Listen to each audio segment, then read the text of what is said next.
Viral di media sosial video pernikahan seorang pria berusia 61 tahun menikahi perempuan sekaligus cinta pertamanya.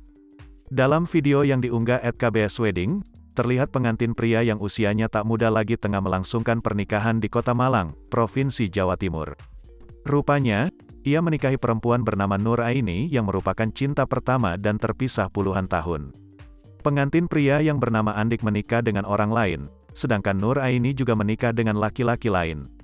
Hingga akhirnya, Andik dan Nur Aini dipertemukan kembali setelah mereka sendiri tanpa pasangan. Keduanya memutuskan untuk menikah pada tanggal 14 Februari tahun 2022.